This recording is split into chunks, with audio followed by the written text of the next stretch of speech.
A Tiny Revolution features adults having adult conversations, which means that adult language is probably going to be present, just so you know.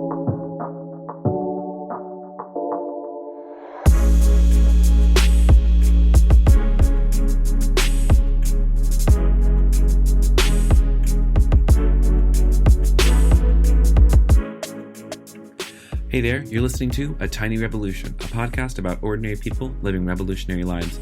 My name is Kevin Garcia. Welcome to episode 73. I am thrilled you're here. As you can probably notice with my content putting out, it's kind of been a little bit irregular. That's because I'm in school. That's because I'm busy. That's because I'm trying to make it in this world and keep my head above water. So if you could do... Also, by the way, did you know Avril Lavigne released a new single recently? It's a Jesus bop. Go listen to it so you can get slain in the spirit in the best way possible. Anyways, glad you're here. One announcement. TRP, which is the Reformation Project, is next week in Orlando. You can still get tickets. You can still show up and hang out with the best people ever. I'll be there leading worship and also doing a panel alongside some of my most favorite people in the entire universe. So come out. I'll see you in Orlando. I'll be there on Thursday through Sunday, and I cannot wait to see you. So yeah, let me just go ahead and jump into the podcast today. Today we're talking with my friend Brian G. Murphy, and specifically we're talking about polyamory, non-monogamy, and how it fits into the paradigm of Christianity. And some of you are probably thinking, Kevin, you've gone off the motherfucking deep end talking about non-monogamy, but to be honest, I haven't. This is a conversation that's been happening for a while now, and Christians have yet to touch it. We've been so focused on talking about marriage and marriage equality and same-sex marriage and getting the church to be on board with just same-sex relationships and LGBTQIA identities in general, that there's a whole conversation that we have yet to touch or discuss. And some people, even within Christian circles and queer Christian circles, are invalidating this kind of conversation and the way that certain people are structuring their relationships through non-monogamy and polyamory. And I think that this is something that needs to be addressed and be recognized. And I also think it's a valid way of building relationships. As somebody who has friends who are polyamorous and non-monogamous, and as somebody who wants to be a minister and pastor to the queer community, I have to personally recognize that this is a way that people do structure relationships. And we have to, we absolutely have to be addressing this and also holding space for ways that people live outside of what we think is normative. If queerness is all about breaking down binaries, I think that this is absolutely a big breakaway from the binary of what we think of as either single or in a relationship. Because there's a whole different way of doing it. So, and just as a matter of transparency, it's something that I myself am personally interested in pursuing as a way of structuring relationships, which is a big whoa moment. So I guess I'm coming out to you as non-monogamous or interested in non-monogamy. I don't know. I'm still trying to figure out how relationship structures are going to work for me in the future because I'm still a single person at the moment. But yeah, so in this conversation, me and Brian get into it. I share a little bit about my own unfamiliarity with this conversation, but it's something I think is important. And before I give you a little bit about Brian's story, Queer Theology, which is the kind of the group that Brian has founded, is going to be doing a online webinar on the basics of polyamory and Christianity. So if you want to get more in depth with this, you can go to queertheology.com/polyamory to engage with that. Before I jump into the conversation with Brian G. Murphy, a little bit about him. He's a writer, designer, and video producer, as well as an artist, activist, and educator. He co-founded queertheology.com, where they produce an in-depth resources and host supportive online community for LGBTQ Christians, as well as straight supporters. And they also started Legalize Trans, a media campaign and apparel brand. So that's the basics of Brian G. Murphy. He'll give you a little bit of background on of his own story when we start the conversation, but I'm thrilled. So come into this with open ears and open minds, and let's dig into it. This is my conversation with Brian G. Murphy.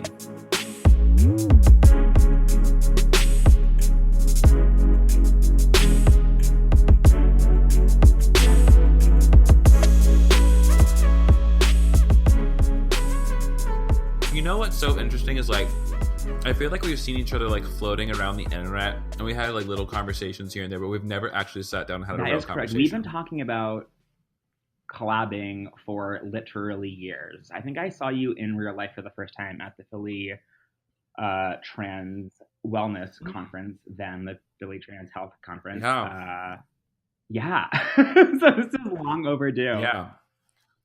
Yeah, I had so much fun at that conference. Like, as honestly to date, like one of my favorite conferences I've ever been to. And I really need to get back Yeah, up there it's for the next amazing. one. My friend Asher that I started Legalized Trans with many years ago, we uh for a while we're going every single year, and it's just the Philly like wellness conference is just the best out there. It's one of the best out there, and I recommend everyone go there. And if you're not trans, Mm-hmm. go and listen. And I've been harassing Shane Claiborne every year to go for as long as I've known him. Oh my God. Honestly, Shane like would benefit so much from being in that space. I've like literally every year for the past 8 years been like, okay, Shane, you should go to this. You gonna show up? You gonna You gonna show up? Yeah. Yeah. Wow. Well, awesome. Well, thank you for deciding to come and hang out with me for this little bit. You're welcome. So before we get into like, you know, the topic we really want to dig into, I would love for you to like, if people didn't know who you were, you're going to a cocktail party, like, and they say, hey, what do you do? What would you say?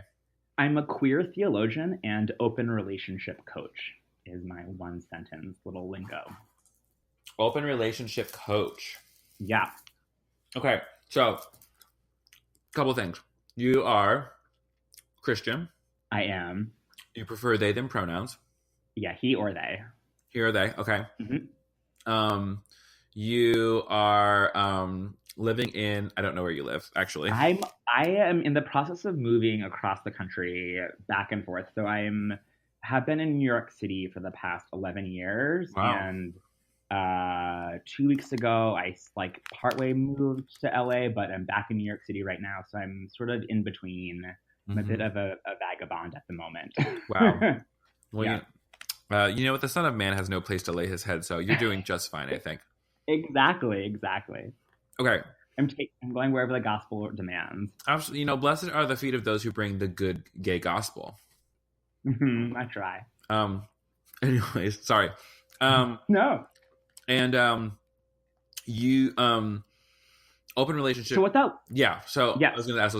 So what that looks like is 5 years ago, one of my really good friends, Father Shannon Kearns, and I started queertheology.com as a resource center, and it has grown into an online community for LGBTQ Christians and straight cisgender supporters that really looks at what our queerness has to say about our faith and what our faith has to say about our queerness, because we believe that it's okay to be LGBTQ is the starting line or the starting point and not the finish line of any conversations around faith, and that it's not just okay to be queer, it's like a good and important and a critical part of the diversity of God's creation, and queer folks have something to offer the church and the world. So we're spreading the queer gospel. We try and center queer folks and queer experiences while also making space for straight cis folks to come alongside and learn from us and from other queer folks. So that's the queer theology piece. And then for the past, also like for like 8 years or so, I've been in an open/polyamorous relationship with my boyfriend Peter, and I've sort of become the go-to person amongst our friends to talk to about open relationships in particular and relationships in general, because folks think that we have a nice relationship and that it works well. And so I've been starting to do that a bit more formally with folks sort of online through online coaching, and I'm merging that with queer theology and doing that because I think it's really important to have this conversation in Christian context as well, because I know a lot of Christian folks are in open or polyamorous relationships and feel ashamed or questioning, is it okay, or want to but that they can't, or have desires or needs that would, like, that polyamory or open relationships would really be a benefit to or really serve, and because they don't even know that this exists. And so that's fantastic. It really is fantastic. So I think that's something that I actually didn't really know that was a thing until probably the past year. I made some friends who are here in Atlanta, and they are in an open relationship with each other. And at first I looked at that and I thought that seems really hokey. This isn't going to last. They're going to break up soon. and like they're the one of the more stable couples that I know. It's just that started getting me thinking about not just kind of like the moral side of it. Morally, like, you know, it's like that's the thing that is like I'm totally fine with. Like, I don't care like what people do. It was always a question of just like, theologically speaking, you know, from coming from a conservative Christian tradition, like, you know, I have been taught the ethic of, you know, saving sex for marriage, which like I'm not down with at all anyways. But also, you know, yeah, sorry mom, if you're listening, I'm awkward. But the portion of just like, you know, like it's not something that's like depicted in scripture as something that is good or life-giving. Anytime there's like a multiple wives situation, everyone's like, oh, that's not what the Bible would have us do, or that's not what God would have us do. You know what I'm saying? I just like, it's the question of like, from is there a traditional perspective, or are we like sort of just like going in a different direction than what even we've done so far, in as much as like LGBT inclusive theology goes? Yeah. So if folks are listening and want to dive even deeper, we're hosting a webinar all about this sort of stuff coming up great. October 14th, Sunday at 3 p.m. Eastern, 7 p.m. Greenwich Mean Time. You can register for free at queertheology.com/polyamory. So we'll go into, if we don't cover something here, you can show up to that and ask the question there, and we'll try and cover it. And even if we do cover it there, you should still show up for that anyways. Yeah, exactly. Get more. There'll be even more goodness. It's going to be great. But so, yeah, I think that I see, so a few things. One is that I think that this idea that like the polygamous relationships that we see in the Bible were like universally condemned by God, I think is a like modern look back at that quite often there are like men having multiple wives and or concubines that like seem to be presented like somewhat like morally neutral. So I don't think that like condemnation of non-monogamy is inherent in the biblical text. That being said, just because something like appears in the Bible doesn't mean it's a good or moral thing. I think, you know, we can look back at the Bible rightfully and say like, this is a reflection of the time, or this is recording history as it went down. That's not necessarily saying that it's got a divine stamp of approval on it just because something happened in the Bible. It's not a mandate or a commandment. Right. It's just So I don't necessarily so just because the Bible doesn't condemn all of the polygamous marriages doesn't mean like, oh, that's what we should be doing. So I there, you know, we live in a completely different time, and so I think rather than trying to find like, are Jonathan and David gay, or is there a polyamorous relationship in here? You can, with polyamory, you can run into the same sort of traps that you get sucked into when it comes to LGBT inclusive theology, of letting fundamentalism define the terms of the conversation and what we're looking for and what we're looking at. And so I think it's more important to look at scripture as a body of work and as a movement and as a reflection of the Spirit of God, like working in the world, to say what do we see here, and like where do we find the divine here, and what are the themes here. And I think many of the same themes apply when it comes to looking at queer relationships. So for those of us who are LGBT and did a lot of this work already to figure out our queerness, it's a lot of the same work of love, of justice, of agency, of caring for one another. That those are sort of at the heart of Scripture, right? And I think when we think of the Trinity, right, there's like the Godhead 3 in 1. Patrick Chang in one of his books, right, that like the Trinity is an orgy, and so I think that there are. Yeah, right. It's good. I mean, that would be ultimate pleasure, and I think that's what God like is wanting us to find in this lifetime. So I'm down. Yeah, and I think that like just at a basic level, we understand that like God can love all of God's children, and people, like a parent can love all of their children, and so we like understand that love is not finite. In many other contexts, and so I don't think it's a stretch to say like romantic love is also not finite. Time is finite, and resources are sometimes finite, and so you have to, make careful, ethical decisions about how you conduct your life, obviously, but that like love is of God and love is abundant, and so like love is a good thing. And who doesn't want more love? Over the summer, I read through The Ethical Slut, and then I read through More Than Two, which both of these texts, like when I went into them with a lot of curiosity, because this is like a question I'm wanting to answer for myself. Because I imagine that I could be in some form of an open relationship situation. Just I haven't, ever been with a partner who, I actually haven't had many partners at all. I've only been out for 3 years. But I haven't found someone who's just who's just down to at least like experiment or try or like look into it, because I think there's so much inner work that someone has to do to be like really like mature enough to handle this kind of relationship. Not saying that everyone does it perfectly, but like it takes a lot of courage and maturity to even like venture into something like this. Yeah, I think what I love about polyamory and open relationships is that you need all of the same skills to be in a polyamorous relationship as you need to be in a monogamous one. You need, trust and communication and the ability to process your like feelings and articulate your needs and work through jealousy in a healthy way.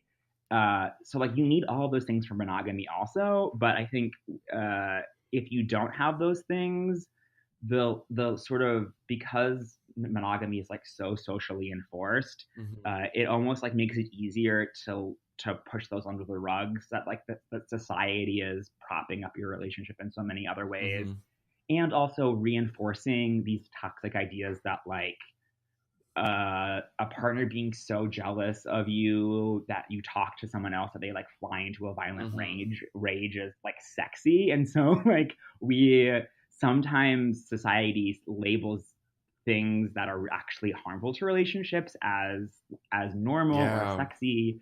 And so polyamory sort of, you need all of those same tools. And if you don't have them, it's just like a multiplier. You become, that like the cracks are even that much more apparent. If you like can't communicate with one partner, it's going to be even worse if you have 3 partners that you're not communicating well with. So it's like that's something that like I had a discussion with a friend recently, a very heated discussion, where I was kind of like, I was defending non-monogamy and polyamory to him, basically saying, just like, not even saying that like he has to think it's okay for himself. I'm just like, you can say that like, I don't believe a polyamorous or open relationship would be right for me, because like non-monogamy is not right for everybody. Like some people like really benefit from being in a monogamous relationship because that's just kind of how they're built. And I think sometimes for folks who want to engage in non-monogamy, it's not, it's just, I don't know how to describe it. Like at least within my person, it just feels right to me. It feels like something that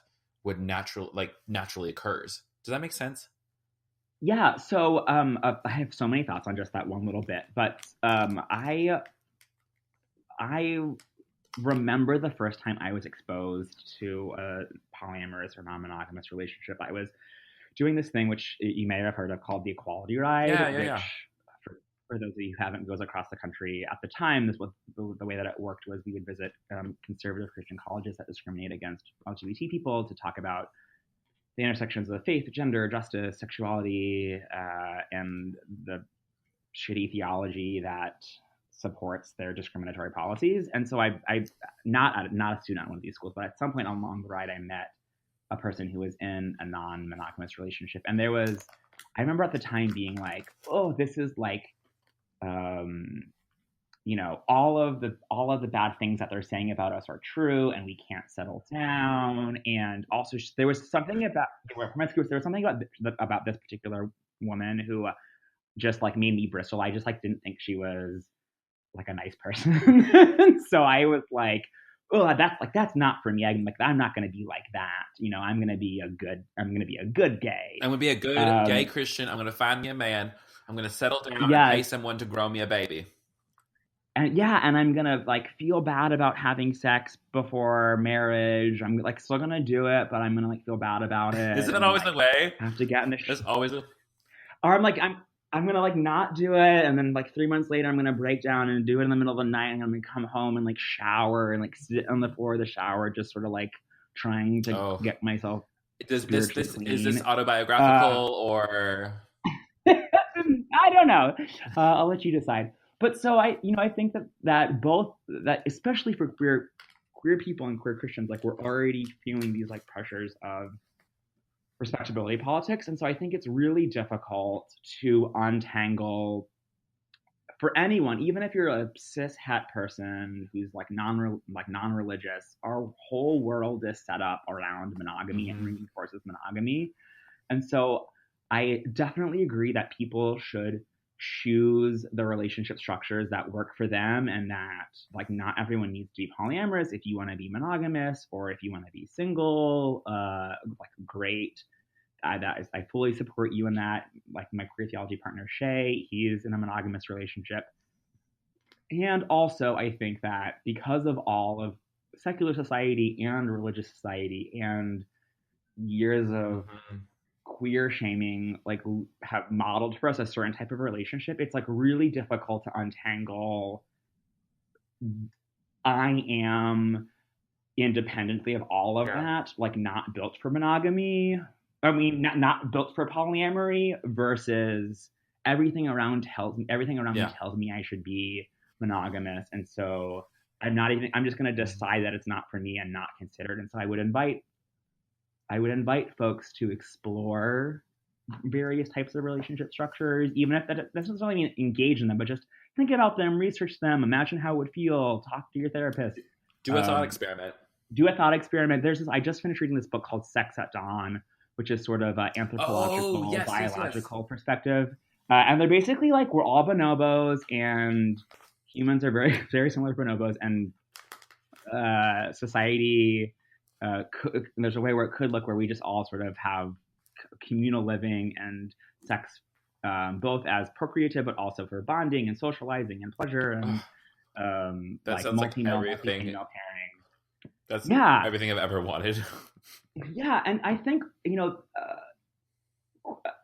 queer folks in general, and I, as a queer man, can speak specifically from like a queer man context, like have a long history of engaging in open relationships, and as marriage has sort of like taken this forefront, I think there's a lot of pressure to conform to that, and I think that's sort of a shame because there's this like rich history that folks of all genders and sexualities can learn from. That I can like all of my friends, not all. Most of my good friends I met either through sex or through like I hooked up with this person and he hooked up with that person, and like he's dating that person and that's his like best friends from college, his new boyfriend.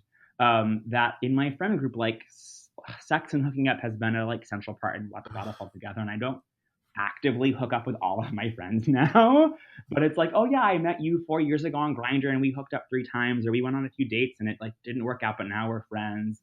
And I think there's a richness that comes with sort of blurring those boundaries of like rupturing the binary, to say like it doesn't have to be there's this one and only, and they are supposed to meet all of your needs, and then there's everyone else, and they're like all sort of disposable. That we sort of have this like interlocking network of friendships, and each relationship can be what it is and can become what it needs to become, and evolve and grow, and we can sort of honor each other, like where we are. Like as I was, first of all, that statement, I met most of my good friends through sex.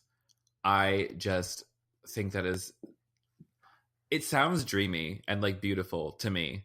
Because like I have had like this thought cross my mind where I have said to myself, like, I would probably have sex with most of my friends because just like I love them and I would love to share that experience with them. Yeah, it's beautiful. Yeah, and like it's like for so many people they're gonna look at like hear me say that and be like, what? Ugh. And I'm like, I just like why is it bad to want sex? Why is it bad to want to share an experience of bringing someone you love pleasure? Yeah, so a few years ago for Queer Theology, I made a YouTube video about finding God or like learning about God's love through hooking up through promiscuity. I think I made a YouTube video and I wrote an article about it. But yeah, there's something really divine about seeing someone really fully taking care of their needs and being attentive to them, creating pleasure together. In the video, I joke like welcoming the stranger is a biblical value, right? And so I think like there can also be like it's really beautiful to have like like sex with your best friend, and also like it can be really you can also find the divine in like an anonymous blowjob in a stairwell, right? Like that God is there too. Yeah, and also just like I think there's like. Because it can be something like that where it can be just like a quick anonymous thing and you're just like, like we both had a need met in this moment. Yeah. How wonderful is that? I mean, it can also be terrible, right? Like, I don't want to say that like we all know that sex with strangers and with people we know and trust can be terrible and sometimes even abusive, right? Yeah. Like, so I don't want to like paint a glitter brush over all of this, but like there can be something really wonderful there. Yeah. As I was reading like things like The Ethical Slut and More Than Two, which I need to figure out what my next book is. So if you have any recommendations, which I'm sure you do, or Just Sex, I think is the one I need to read next. Mm-hmm. Anyways, well, there was like a few things that like as I was reading it that I said like even for people who don't want to engage with non-monogamy, there is so much that you can learn from the polyamorous community and just from like polyamorous and queer theory around relationship and relationship structures. Like the thing that I keep like going back to is like ask for what you want, own your own emotions, communicate directly with people, and don't be afraid to name things like jealousy, because jealousy doesn't have to be this thing that eats away at you. You can name it and it can lose its power over you. And like that, like what would happen if we all told the truth and asked for what we wanted, right? Amen. Yeah. Yeah, I encourage everyone to read The Ethical Slut, just because no matter how you choose to structure a relationship, there's so much good stuff in there that I think will help enrich monogamous relationships. All of what you just said. I think like powerfully choosing monogamy out of all of the options that are available to you is so much more powerful and healthy and will make your relationship solid than defaulting to monogamy because it's the only thing you know, or you think you have to, or if you don't do that, God's going to hate you and XYZ. That like choose monogamy because you're choosing it, not because you have to. I think that's so like, because there's so many times where like I feel like there's people who like have this part of them where they like want to explore something like that, but they're so afraid to even bring it up, and there's just this unnamed desire that sits there. And like I think like when you leave desire unnamed and don't give a voice to it, not even like having to act on it, but not even being able to voice it, is like it turns into something like really foul inside. It becomes like a shame and a weight that you carry, and then sometimes it manifests itself in like actions that fall outside of your values. Yeah, and I think we can see that same sort of idea with queer folks, right? That like when you like have attractions to someone like of the same gender that you can't voice, it just sort of like festers and it becomes shame and it eats away at you, and like you're more likely to engage in risky behavior or do things that you later regret. And so like, not that folks need to or should indulge every sort of thought that comes into their mind or every desire, but I think like if you have desires, repressing them and shaming yourself for them isn't going to make them going away. Like, what can you sit with them? What can you learn from them? And I think also like knowing that, I think we just need to start talking. Like, you don't stop being attracted to other people when you enter into a relationship with someone, right? We just need to name that. Like, I don't like everyone is attracted to people at some point, or finds like if you experience sexual attraction, obviously, or like we can like observe that people are pretty or handsome, and that doesn't mean like I want to have sex with them, right? Yeah. Like you can also think someone's attractive without wanting to bang Mhm. them. But just to sort of like name like, oh, I think that person's attractive, or I like really enjoy talking to this person and I like have squishy emotional feelings about Yeah. this person. Like that, we're already having some level of polyamory, even within the midst of monogamy. And so just like noticing that and naming it, and also knowing that that doesn't mean you don't love your partner that you're with. If you have a partner, that you're not attracted to them, that you're not good enough. It's like a yes. It's like a yes and. It's like, yes, you can still be committed and in some sort of committed romantic partnership with somebody and also have attractions to other people. Yeah, and I think also, right, that like there's a spectrum of monogamy, right? There are, and this like might seem silly for folks because I think everyone says like, oh, I know what monogamy is. But for some people, being in a monogamous relationship means like no looking at porn, like no masturbating at all. If you touch your genitals without your partner, that's cheating on them. I do not right? understand that. Course, I do not. I don't understand it either. But like some people draw the line right there, right? And then some people draw the line that like masturbation is okay, but like porn isn't. And then some people draw the line saying like masturbation and porn is okay, but like watching a cam, like a one-way cam is like not okay because that's like more interactive. And some people would say, well, that's okay because they can't see you, but if it was just a one-on-one cam experience, that would be cheating. Like some people would say if it's in person, like there's all sorts. Some people say you don't have to have sex, you're just like emotionally cheating. So like people draw their lines in all sorts of different ways and jagged patterns. And so we're already somewhat arbitrarily drawing the line, and every person is going to draw that line somewhat differently. And so my suggestion is to just like think about where and why you're drawing those lines, and like, does that serve you and your relationship and your partner, or is that hindering you? And what might it be like to draw the line somewhere else in a way that is ethical and respectful and powerfully chosen? And I have been doing this I've been polyamorous for like 8 or 9 years, and so it now is I still get jealous sometimes or have bumps along the road sometimes, but with practice comes skill. But it took me at least 8 months from the time that my boyfriend and I started considering this and talking about it until we decided like, okay, yes, let's open up our relationship. And then it took years to like work out all of the kinks. I know the first time my boyfriend started seeing someone like somewhat regularly, and they didn't even call themselves like dating, or they were just like a friend, but they were like hooking up and hanging out a lot. And I remember like all this feelings came up, and I was like, oh. And I remember if I could have like vetoed him and said like, no, you have to stop seeing him, I like 100% would have. And now he's like one of my best friends in the whole world, and sort of like the epicenter of our queer family. And I'm like so glad that I didn't veto him or couldn't veto him. But that polyamory can enrich your life, and I like see the divine in all of these connections. Can I ask like a Bible question about this?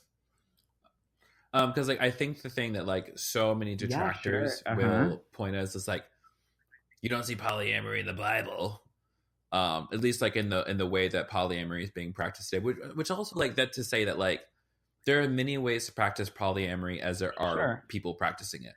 So like you can't really say like this is the model for how you do it. Totally. So anyways, all that. But like, so like, how do you respond to that when they say it's not in the Bible? Yeah, I mean, like cars aren't also in the Bible, and we don't say like you shouldn't be driving cars, right? Like it does say to take care of the environment, though. So I don't know what you'll say. So maybe we shouldn't be having cars. I think that again, this is one of those ways where we have to like be really careful not to let fundamentalism, which, like by the way, is a very modern like construct and way of understanding Christianity. It's totally a newfangled religious idea, right? That we can't let fundamentalism define the conversation. And I remember my 6th grade Sunday school teacher told me that the Bible stands for basic instructions before leaving Earth. Yup. and that the 10 Commandments were like the quick start guide, The quick and start that the rest of the guide? Bible, yeah, like the Bible was your user manual, but the 10 Commandments were your quick start guide, right? I cannot. And I I cannot. know, Song. You know I what? know. You know what? My quick start guide is Song of Solomon, honey. Honey. Amen, Listen, right? Amen. Nothing gets me going. Rachel's wetness. So that the Bible is not. There are some religious texts that are like, do this, don't do this, do this, don't do that, do this, don't do that, and neither the Hebrew scriptures nor the Christian Bible are that type of religious text. Obviously, within the Hebrew Bible, there is like some of that in certain context for certain contexts, right? But like the Hebrew Bible as a whole, is not that. That the Bible is a record of God's people wrestling with big questions like who are we and what is our place in all of this and how do we relate to each other and to that which is bigger than ourselves, which we call God, and how are we supposed to live and move through this world. And so you get a smattering of history and poetry and temple laws and letters and some like weird and some mean asshole named Paul who really just like was a misogynist. Let's be honest. Yeah, he's got a lot of problems. He's got some good stuff, but he also like thought the world was ending. Like if you read some of his letters in the beginning, he like thought the world was ending. Not at some vague point in the future in his lifetime, right? So it's like, y'all gotta get it together now, y'all. Yeah. So Paul also thought that no one should be married, right, or have sex at all. Yeah.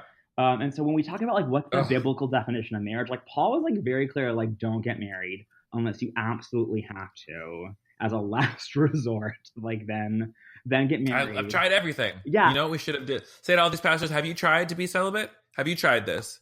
And exactly.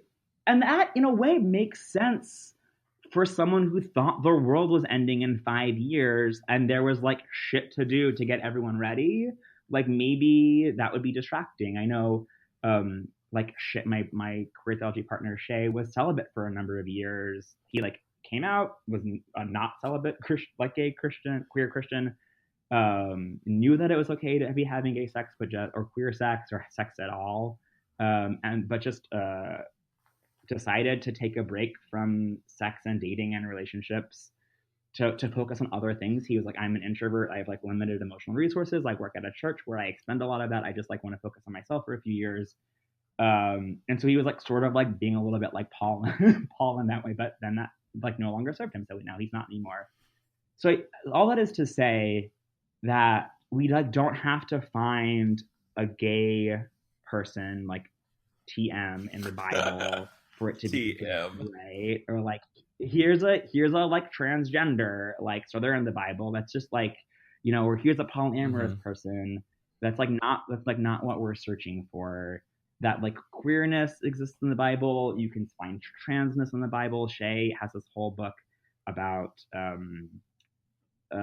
sort of a trans take on the passion narrative and seeing his trans self in the passion of Christ. It's really beautiful. If you go to queertheology.com/resources, it'll be there somewhere. So that like I don't think that you have to find a relationship that looks exactly like yours in scripture for it to be a-okay. That we see throughout it a model of like wrestling and trying to figure out like what is good, and then it's up to us to wrestle with God in our own lives in our own time. Listen, just because it ain't in the Bible don't mean it ain't biblical. You know what I'm saying? Yeah, I think that's like where people have to understand, and like this is also something I need to wrap my own head around, is like how much of the theology that was handed to me is colonial theology, how much of it is white supremacy at work. So how much of it is how much of it is still good, and what are like the good things I can take from what was handed to me. But like I really like, if I'm going to be critical of all these other things, like, and I refuse to interrogate this part of my theology around relationships, marriage, and like what fidelity looks like, then I don't believe myself to be like a good steward of my of my resources. Absolutely. And that's, sorry, go ahead.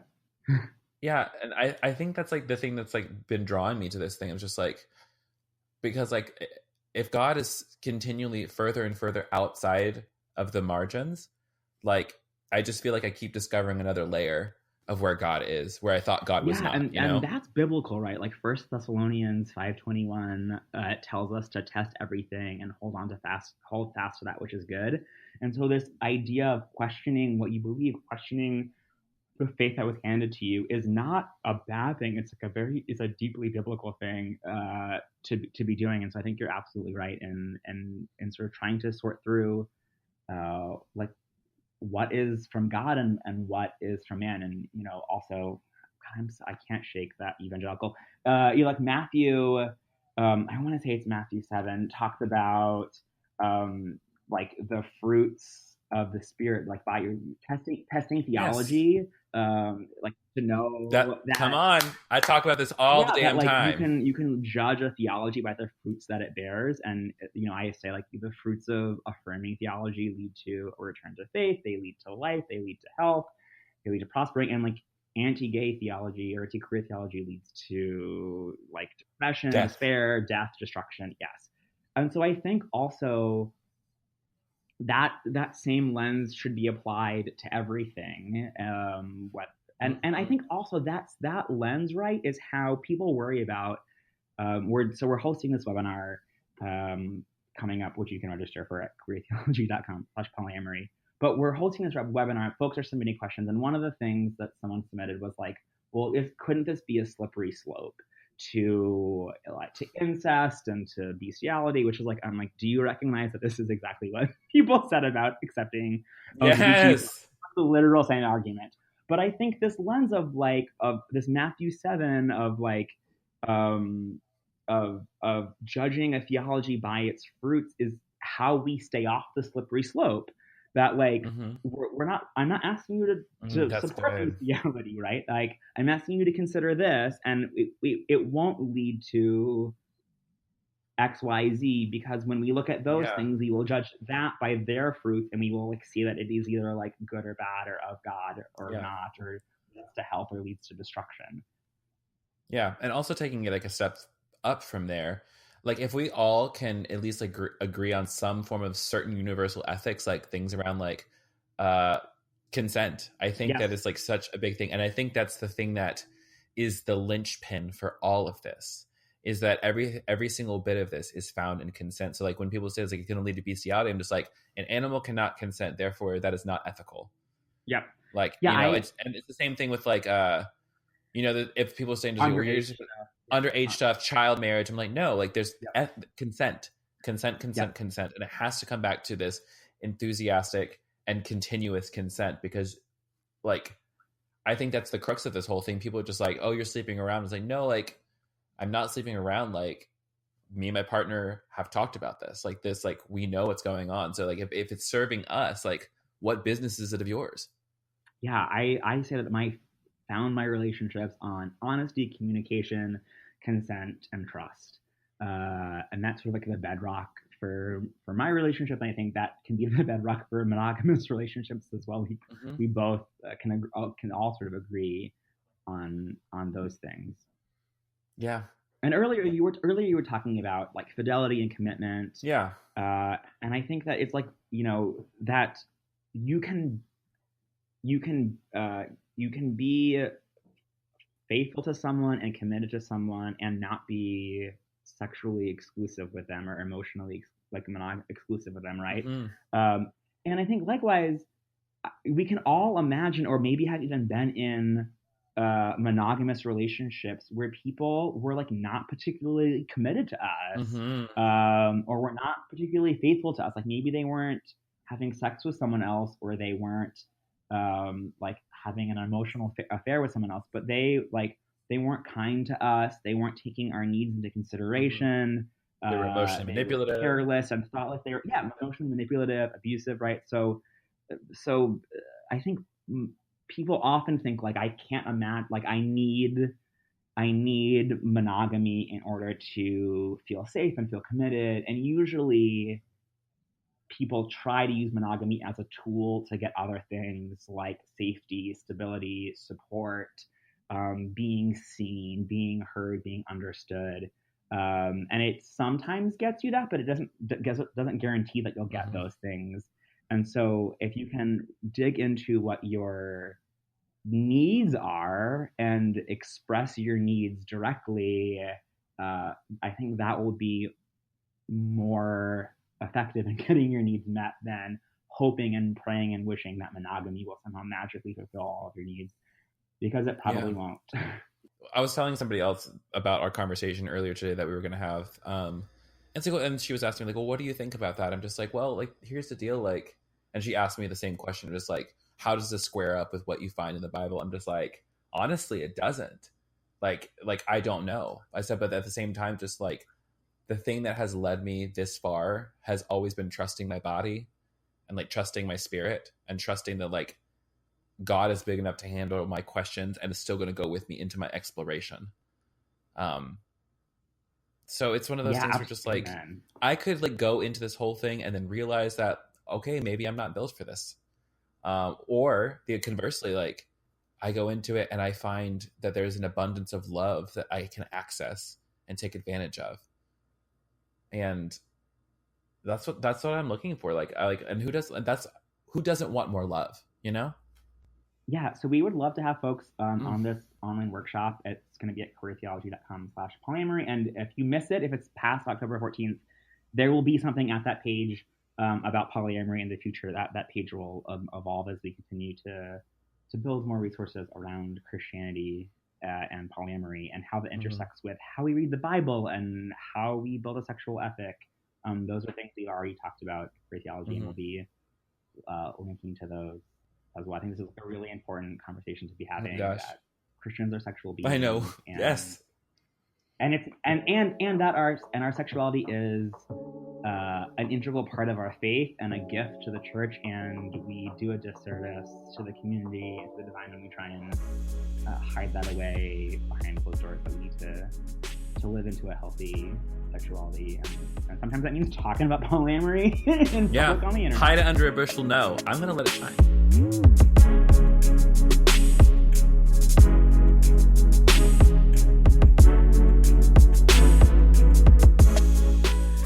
That was my conversation with Brian G. Murphy. If you want to connect with Brian, you can do that across social media at briangerald.com, on Twitter at thisisbgm, and also connect with Queer Theology at queertheology.com and Q Theology on Twitter.